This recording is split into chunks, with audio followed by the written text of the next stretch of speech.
Olá, boa noite. Boa noite. Corações em homenagem às vítimas da Covid. Uma iniciativa que vem rodando o mundo inspirou moradores e artistas de Minas Gerais que se uniram à arte para lembrar as vidas perdidas na pandemia. As homenagens chamam a atenção de quem passa pela escadaria que dá acesso à estação central do metrô de Belo Horizonte. Os últimos dias têm sido difíceis e eu acho que assim, melhora até o humor você ver uma coisa diferente, uma pintura diferente. Eu acho que a arte sempre é bom para as pessoas. As cores e as dedicatórias de afeto e esperança fazem parte da ação Corações para a Cidade. A Marileide parou um pouco a rotina corrida para ler uma das mensagens. Se cuide e fique bem. Logo isso tudo vai passar. E a dor e tristeza de agora serão transformadas em força e coragem amanhã. Motiva, né? A gente tá nessa esperança da vacina, né?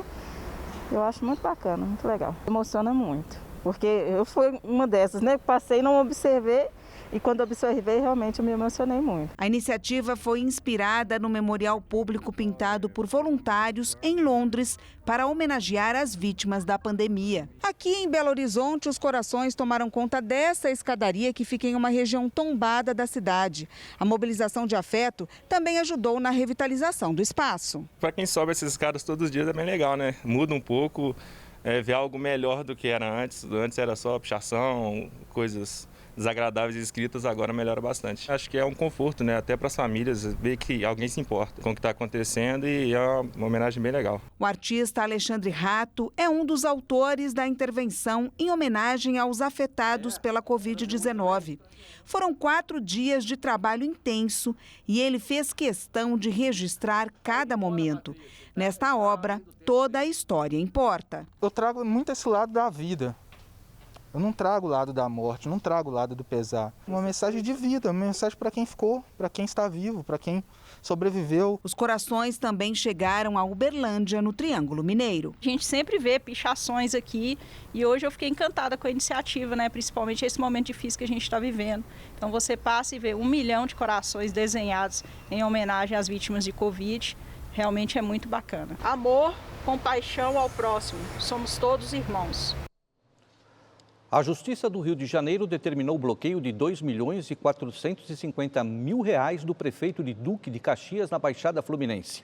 Washington Reis, do MDB, é suspeito de cometer irregularidades na campanha de vacinação contra a Covid-19. Segundo o Ministério Público do Rio, ele se recusou a obedecer o Plano Nacional de Vacinação e as decisões judiciais que determinaram o respeito aos grupos prioritários, ao expor milhares de pessoas ao risco com aglomerações. Centenas de pessoas ficaram em filas intermináveis em postos de vacinação por vários dias. Em nota, a Prefeitura de Duque de Caxias disse que até o momento nem o prefeito e nem o município foram intimados e que pretende recorrer quando isso acontecer.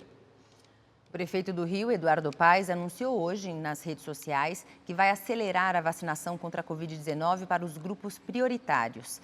Entre esta segunda-feira e o próximo sábado, serão vacinados mulheres e homens entre 52 e 56 anos que têm alguma comorbidade prevista na lista do Plano Nacional de Vacinação. Pessoas com deficiência permanente, trabalhadores da saúde, da educação e dos serviços de limpeza urbana, guardas municipais, motoristas e cobradores de ônibus e do transporte escolar e agentes de segurança.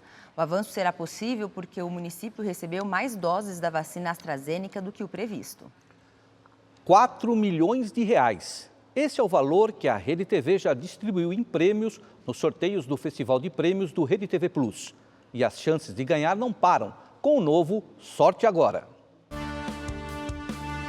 Os sorteios são diários e você pode levar notebooks, Smart TVs e até iPhones 12. Tem também um Kwid saindo todo domingo no Encrenca e uma Mercedes C180 no final da promoção. Continue assinando e tem ainda mais chances de ganhar. E se deixou de assinar, agora é a hora de voltar. Aponte a câmera do seu celular para o QR Code na tela ou acesse redetvplus.com.br. Você paga menos de 75 centavos por dia e pode usar o Pix, cartão de crédito ou o cartão virtual de débito da Caixa. Milhares de apoiadores do presidente Jair Bolsonaro fazem carreatas e tomam as ruas no Brasil em apoio às medidas do governo federal no enfrentamento à pandemia. As manifestações foram em resposta ao presidente Jair Bolsonaro, que disse aguardar uma sinalização dos brasileiros para tomar providências contra as medidas de restrição decretadas por governadores e prefeitos para combater a pandemia. Com o chamado, abre aspas, eu autorizo o presidente, fecha aspas, os atos foram organizados por bolsonaristas em diferentes pontos do país em apoio ao governo. Em São Paulo, o grupo se reuniu na Avenida Paulista, com muitas bandeiras e faixas de apoio ao presidente Bolsonaro. No Rio de Janeiro, cerca de 6 mil pessoas, segundo os organizadores, lotaram a Avenida Atlântica em Copacabana. A PM não divulgou o número de manifestantes. Vestindo as cores da bandeira, o protesto contou com um trio elétrico. Apoiadores também estenderam bandeiras do Brasil nas janelas dos prédios. Em Brasília, centenas de pessoas vestidas de verde e amarelo se juntaram no gramado da Esplanada dos Ministérios. Uma carreata chegou a ocupar 6 faixas do eixo monumental. O presidente Jair Bolsonaro sobrevoou a manifestação em um helicóptero das Forças Armadas por cerca de meia hora. E depois voltou ao Palácio da Alvorada. Em Belo Horizonte, o ato aconteceu na Avenida Afonso Pena, na região central, e reuniu centenas de pessoas. Em Porto Alegre, o ponto final do ato foi o Parcão. Uma das pautas defendidas foi o voto impresso em papel nas próximas eleições. Em João Pessoa, os manifestantes levaram uma enorme bandeira do Brasil até a Praça dos Três Poderes, no centro. Em Maceió, apoiadores do presidente Bolsonaro percorreram a orla da praia. Na capital do Amapá, Macapá, os participantes da carreata pediram principalmente voto impresso e percorreram as principais ruas da cidade. Em Manaus, capital do Amazonas, centenas de veículos lotaram as ruas com o lema, abre aspas, eu autorizo, fecha aspas. O presidente Jair Bolsonaro disse durante videoconferência para pecuaristas que as invasões de terra diminuíram no governo dele e afirmou que o bem maior que o brasileiro pode ter é a liberdade. Esse momento também é muito importante, afinal de contas, quando no passado, nesta data, 1º de maio, o que nós mais vimos no Brasil eram camisas e bandeiras vermelhas, tremulando como se aqui fosse um país socialista. Esta questão hoje mudou e bastante. Hoje estamos tendo o prazer e a satisfação de ver bandeiras verde e amarela por todo o nosso país. Homens e mulheres que trabalham de verdade e sabem que o bem maior que nós podemos ter em nossa pátria é a nossa liberdade. O nosso governo também, poucas invasões tivemos no campo. Porque tivemos, então, a perspicácia de buscar minar os recursos para o MST. Acabamos com o repasse de ONGs para eles. Então, eles perderam bastante força e deixaram de levar o terror ao campo. Com a pandemia, o dia 1º de maio teve pelo 2º ano um evento online organizado pelas centrais sindicais.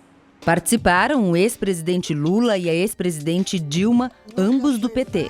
O tema deste ano foi 1º de maio pela vida, democracia, emprego, vacina e auxílio emergencial de R$ 600. Além da presença de políticos, o evento teve também apresentações artísticas e musicais. Ciro Gomes, do PDT, e o ex-presidente Fernando Henrique Cardoso, do PSDB, também marcaram presença. Cláudio Castro toma posse como novo governador do Rio de Janeiro. Ele estava interino desde agosto do ano passado. A caminho da Assembleia Legislativa do Rio, Cláudio Castro, do PSC, publicou um vídeo nas redes sociais. Eu recebo esse desafio com uma vontade enorme de acertar, uma vontade enorme de fazer a vida do nosso estado melhor, a vida de cada um que mora aqui melhor.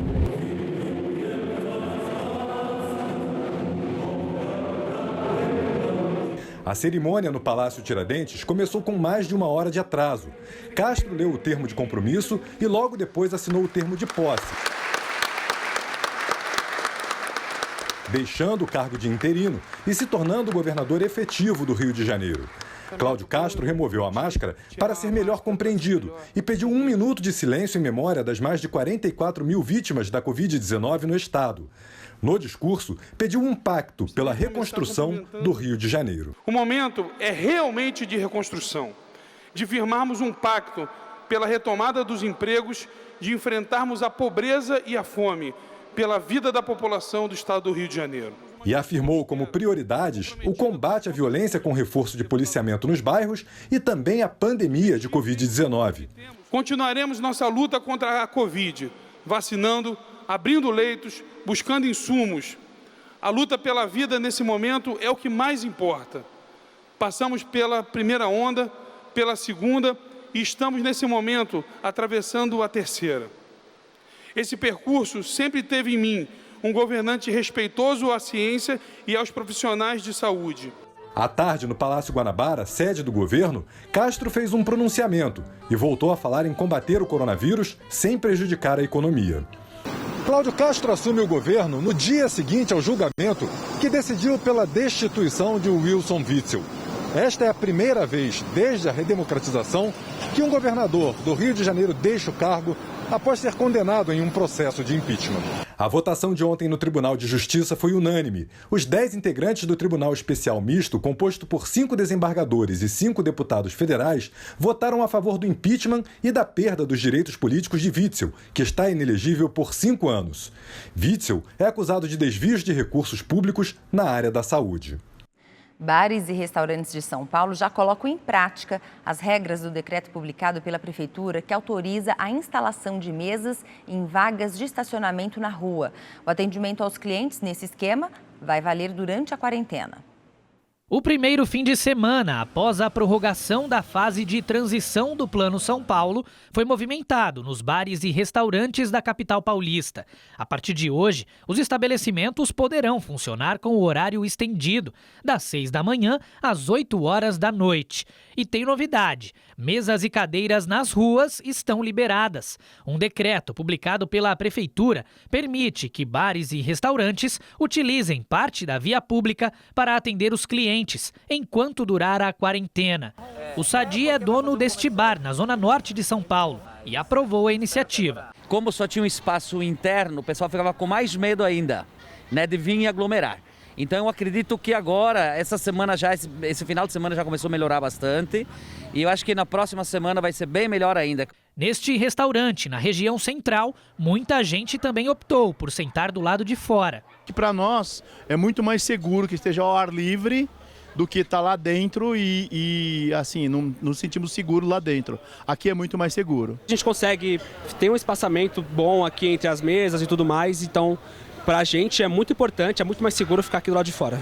Mas não é só sair colocando as mesas na rua, não. É preciso seguir algumas regras. As mesas e cadeiras devem ficar apenas na faixa de rua dedicada ao estacionamento de veículos. E é proibido a ocupação de faixas exclusivas de ônibus, ciclovias e ciclofaixas. Além disso, em torno das mesas deve haver uma barreira de proteção, como esta, feita com plantas, para evitar a aproximação dos carros. Os estabelecimentos interessados em participar do projeto devem fazer um cadastro no site da Secretaria Municipal de Urbanismo e Licenciamento.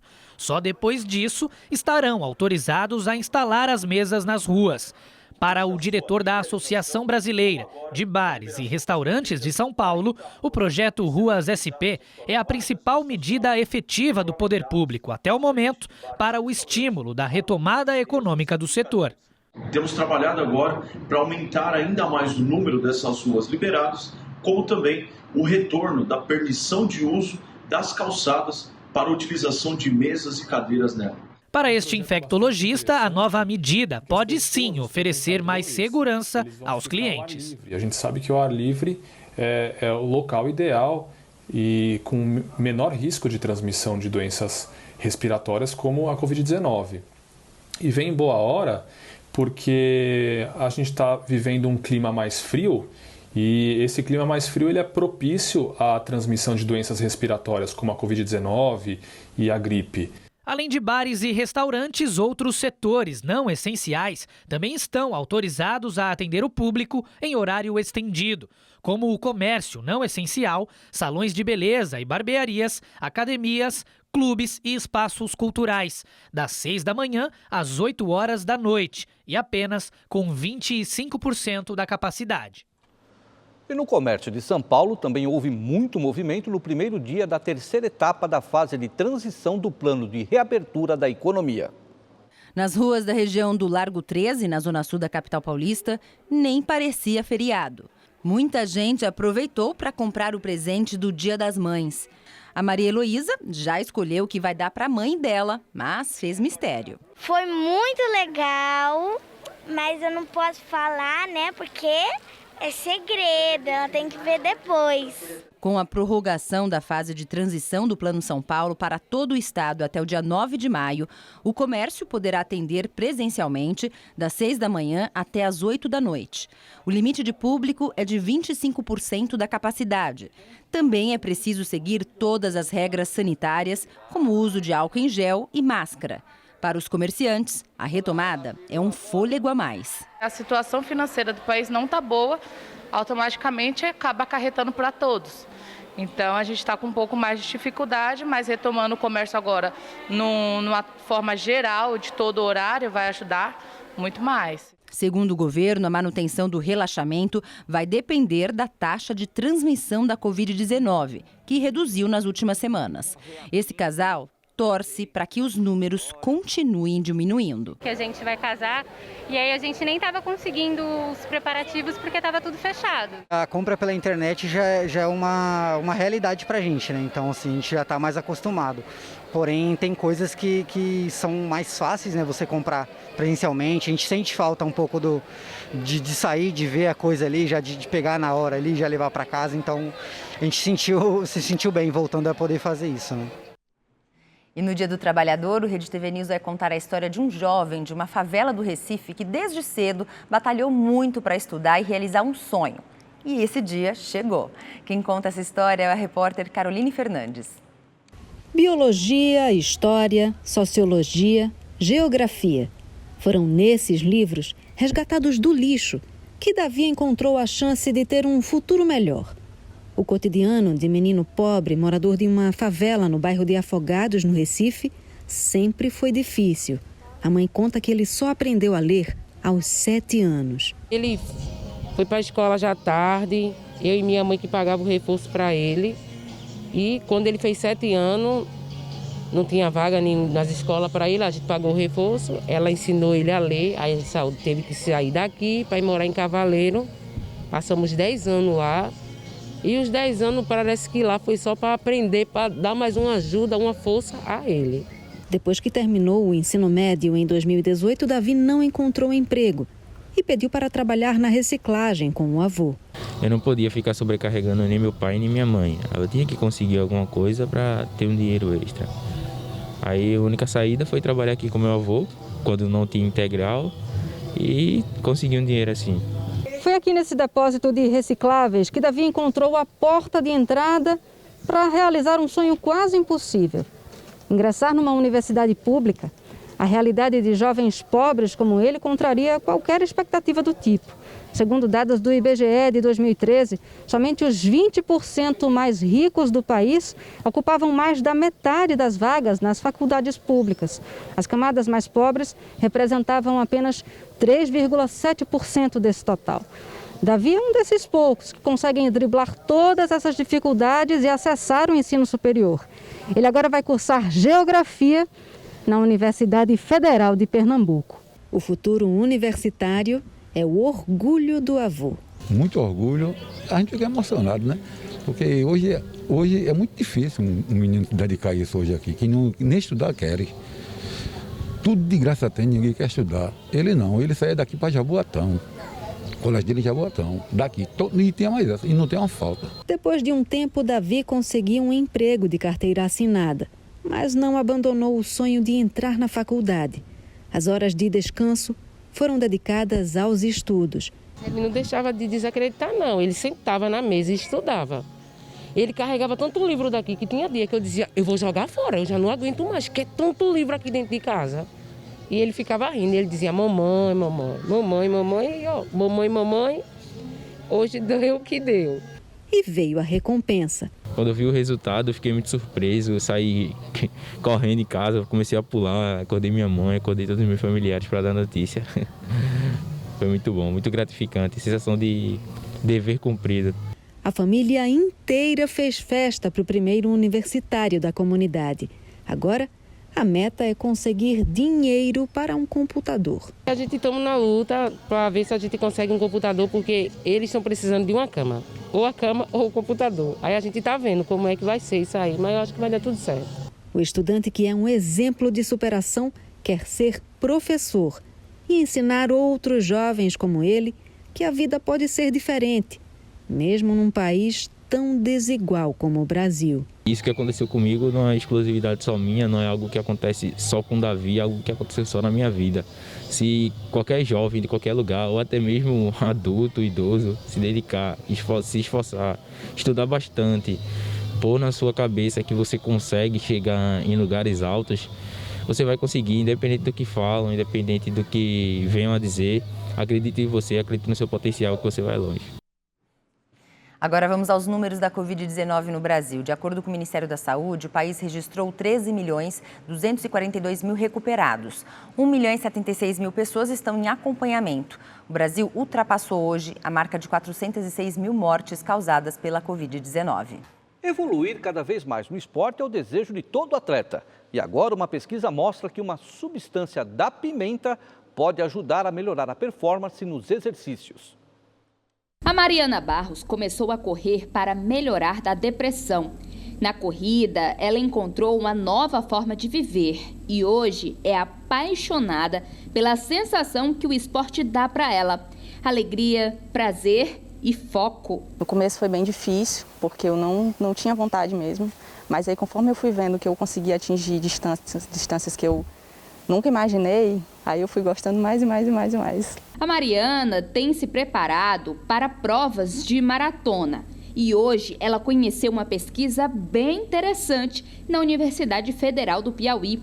Uma pimenta está sendo estudada e tudo indica que ela tem propriedades de um bom pré-treino. A pesquisa está sendo realizada aqui no Departamento de Educação Física.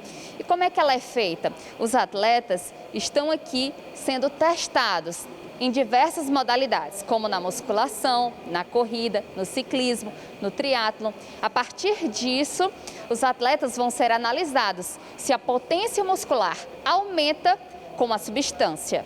O estudo do professor Fabrício Rossi aponta que a suplementação com 12 miligramas de capsaicina ingerida 45 minutos antes da realização do esforço pode aumentar o desempenho físico de indivíduos fisicamente ativos em corridas de a partir de 400 metros. Nós estamos utilizando em cápsulas, até para evitar aquela ardência, aquela pungência que quando você come, principalmente as pimentas vermelhas, você tem. Então é importante ressaltar isso, que as pimentas, elas causam desconfortos estomacais.